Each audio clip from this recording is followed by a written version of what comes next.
How do we get ourselves out of this mess that is of others' making? I think it's really important, and the viewers will know this, to say that the thing that keeps people honest in politics is the public. It's always been the case that ordinary people have, in the modern period, have shaped the world, and that any important changes have come from them.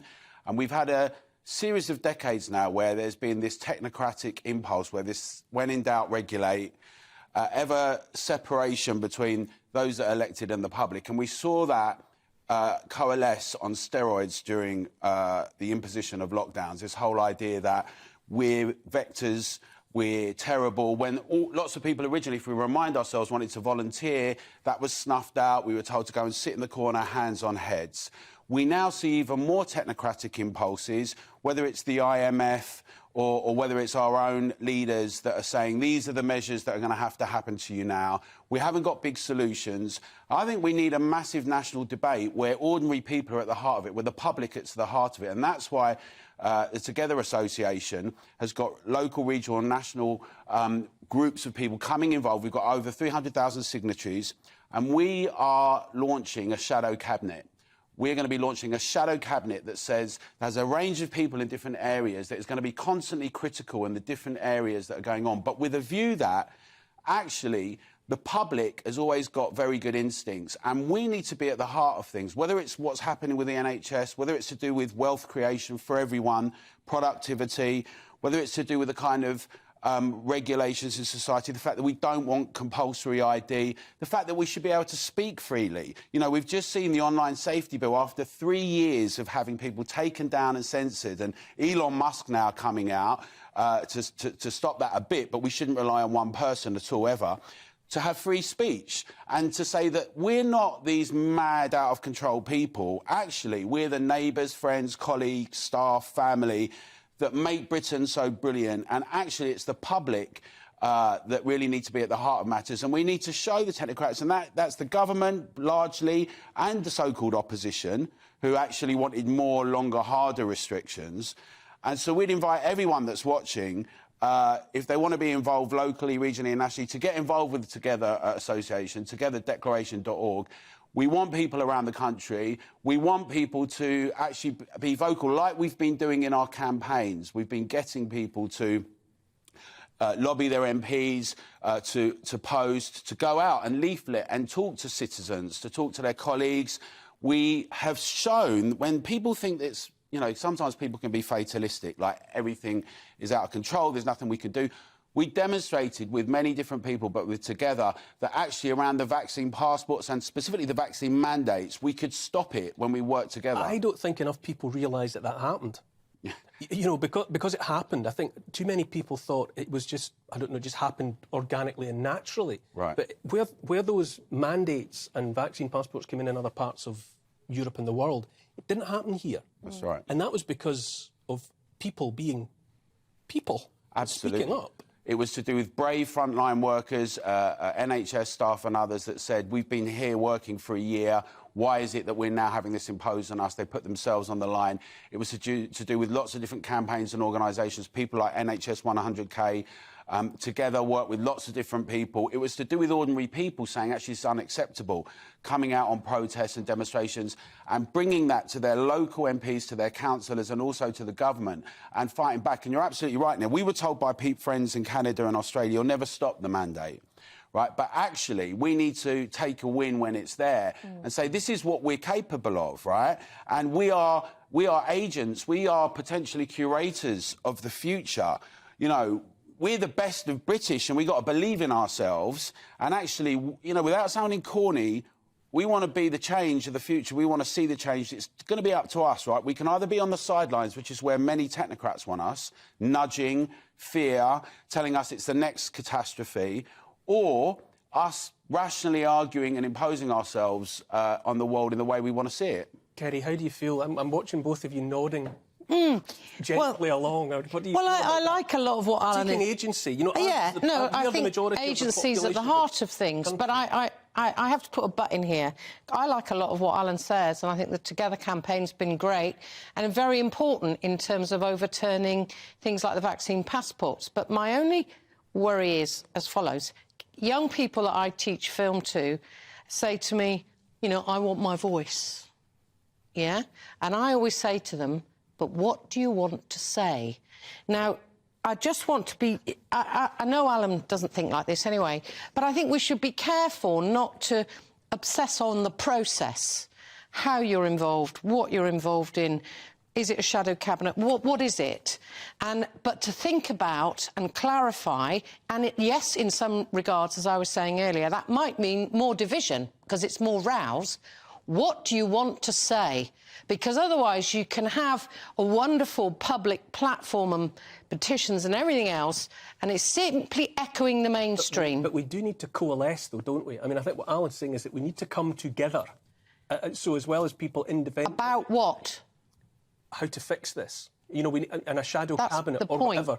But that's not just talk. That is a practical taking of agency and saying, you know, we are an alternative. I think also, Neil, it's important what Kerry's saying, and I think it's important. That's why we hold public events around the country. It's why we constantly do streams where we have debates and discussions, like on the Human Rights Act, for instance. Many people around us that are anti-lockdown will say we must save this, but actually, where was it in the last 2.5 years, the Human Rights Act, and where were the human rights lawyers? But we thrashed that debate out. Some people were saying there was a fear about discussing the Great Reset, so we got a big event on. Nationally, with lots of different people talking about that. Is it inevitable? What does it mean? Where are the big questions of technocracy? Is it really Davos, or is it closer to home? And, you know, let's be honest, one of the things the politicians should have said from day one is we don't have all the answers. Be honest, right? But it's through the process of engaging and discussing things you get clarification. I would say, though, we've got some pillars.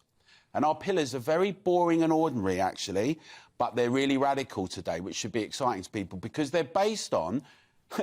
Who'd think we'd be having this conversation now? Democracy, rights, freedom of speech, freedom of congregation, privacy, a distinction between the public sphere and the private sphere, that we're not all mad, bad and dangerous, that, you know, that we are... And democracy, freedom and rights, and to the point about young people, some young people have been brought up to think that free speech is problematic because I don't want to upset people and offend them. Now, we can't just say free speech, free speech. This is to the point. We have to engage and win hearts and minds and explain why being upset and offended and sometimes really furious is actually an important thing and something that must happen in a free society, because the alternative is none of us ever get to speak about anything, which is where some of the direction is going at the moment, and we've seen much of that. So I'm in agreement with Kerry, actually. I think we do need to thrash these things out. We, together, have a few key pillars that are around the ways that we organise, and putting the public at the heart of it and take back democracy is the key thing. But the pillars are freedom, rights, privacy, choice and autonomy. Dominic, how do you respond? How do you feel about that? Because I wonder if, as Alan says, the younger generations, I don't know, under 40, under 30, whatever, are less inclined maybe to speak for fear of offending. You know, that a lot of that brainwashing or indoctrination has taken root. And it has meant that I think younger people perhaps would have an instinct to look to the state or look to others for the instructions about the right way to behave and the right way to speak. Yeah, I think that is the real issue. It's how we're actually going to be able to counter that, because it's coming in all directions. It's coming in the films that we consume, in the advertisements that we consume, even the food we consume.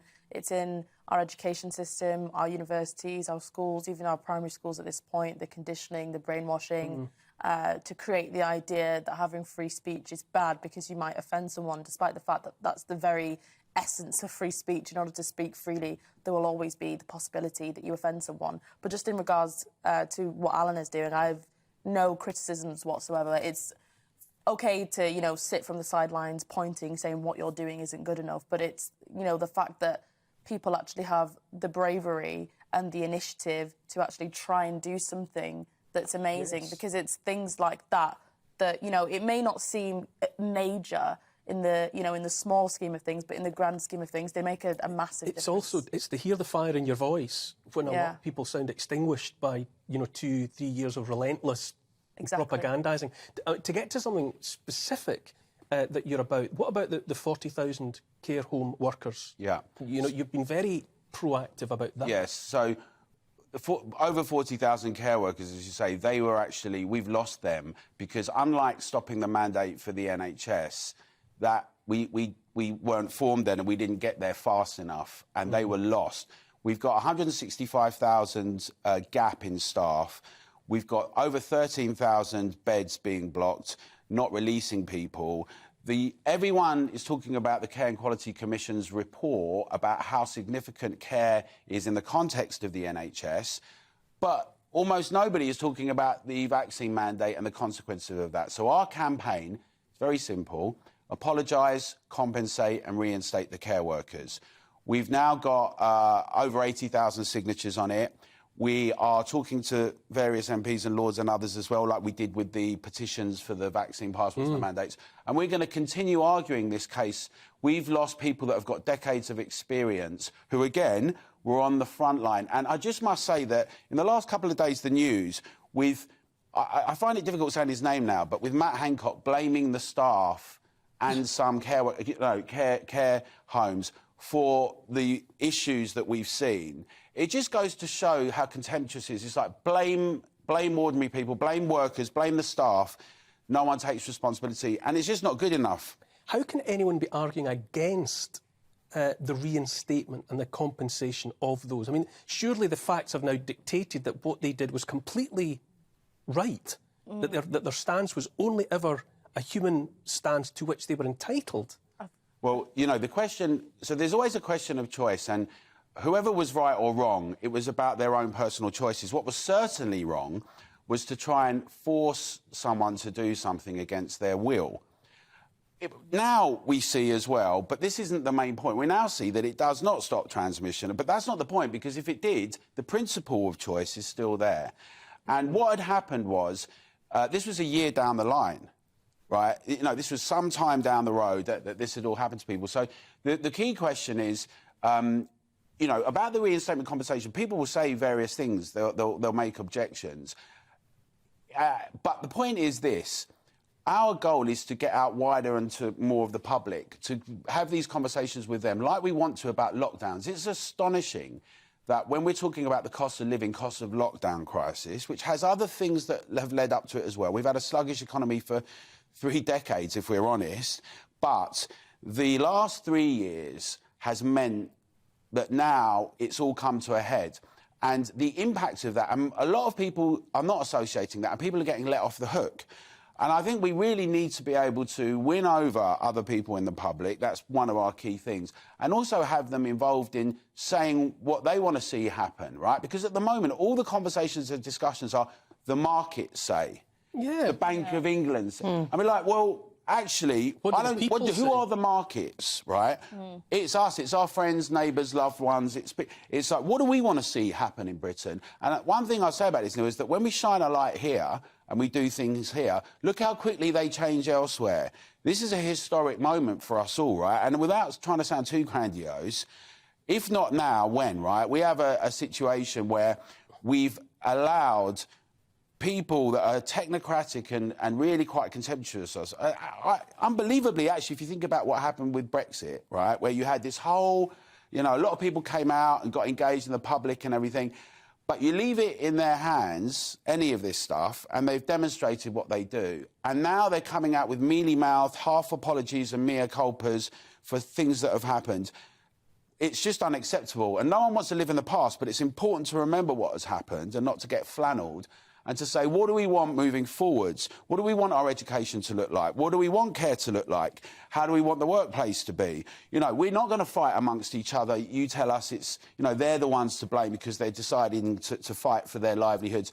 Actually, we've all got a lot of common interests here, right? We don't want to get divided over what people say, what people look like and that kind of thing. We've got common interests and they're based around us citizens and what our needs are. Common interests.